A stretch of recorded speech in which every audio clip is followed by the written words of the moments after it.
Hello everybody and welcome to Farmhouse Lilies. Today we are making an apricot pie video, which is super exciting. My husband and I love apricots, particularly my husband. He loves them when they're a little bit on the tart side, the unripe side, because they're just his favorite. But we are going to start off with a pie crust here, and I just did not have the bandwidth in me today to make my own pie crust. Plus, I haven't exactly perfected any pie crust yet, so I decided to use a store-bought pie crust, and we are going to make a cute little edge design here just by pinching our thumbs together. And so kind of the trick to this is you want to, because this is an icebox apricot cream pie recipe, basically, we're going to blind bake the crust, which means that we are going to cook the crust all the way through. That way, when our custard and our pudding is done, we can just toss it in the refrigerator, which makes it the icebox pie, and then we can just chill it and have it be done. So in order to fully blind bake a pie crust, you are going to want to put beans or pie weights in your pie crust, par blind bake it for about 15 minutes, and then you're going to take the pie crust out. The edges will start to turn golden brown. You're going to take the pie crust out of the oven, take the beans out, or take your pie weights out, put it back in the oven. Well, you're going to want to dock your pie crust with a fork and put holes in it. And then you're going to put it back in the oven for about 7-8 minutes until it's fully baked. Then we're going to make our custard pudding. So we're putting in 2 egg yolks and 2 eggs, and we're going to make that into our mixture, put that into our mixture, and beat it up really nice. Then we are going to steam up our cream or our milk until it's nice and steamy. Then we are going to temper our egg mixture in order not to scramble the eggs. And I kind of did scramble the eggs a little bit because I was doing this blind bake and custard thing at the same time. It was the worst timing. I would have had like a perfectly smooth pudding if I had not done it at the same time, but it's fine. It's fine.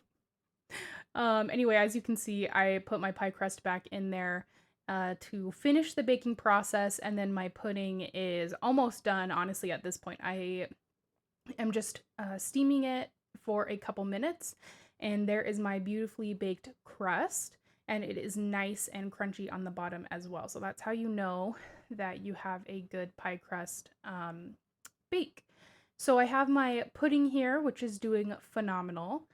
And you can kind of see my little bits of egg in there that didn't really get or that got scrambled a little bit. But then I'm adding butter, and it kind of makes it more of like a pastry cream, but it just adds a little bit of flavor, and I really like it. This really isn't a pudding or a custard or a pastry cream. It's just kind of whatever ended up working, and it just tasted phenomenal. And so that's what I ended up doing. And I actually ended up not putting too much sugar in the mixture. So it's actually not a very sugary pie, which I adore. And the addition of the sour cream into this really makes it a really refreshing pie. I think it's perfect to have anytime during the summer. It just tastes really good. And the tartness of the sour cream just really adds a whole nother level onto this pie. So this is just such a good little recipe here that I really enjoyed making. I probably made it like 3 or 4 times before I ended up coming up with a recipe that I was really happy with. The downfall of this particular pie is that I didn't let it set overnight at all, which is bad because then it just kind of glooped all over when I ended up making a slice into it, so it didn't look exactly the most gorgeous, but that's okay. And here I have my apricot puree. I just added apricots, sugar, and just pureed it in the blender. And then I kind of tried to make a little bit of like a cream swirl, which would have worked more if I hadn't put apricots on top of it, which I'll be doing here in a minute. So that is a thing as well. But yeah, so just picking out your what you want to do with your pie. So I went ahead and put the apricots on top. And when I cut the apricots to put on top, you want to put it in lemon juice to make sure that the apricots don't brown a ton. And that will pretty much save the top of your apricots. Um, if you would like to put like a jam on top and make it nice and shiny and just really pretty like they do in the stores, the bakeries, that would be the way to do it, is to use a jam or like a simple syrup or something like that.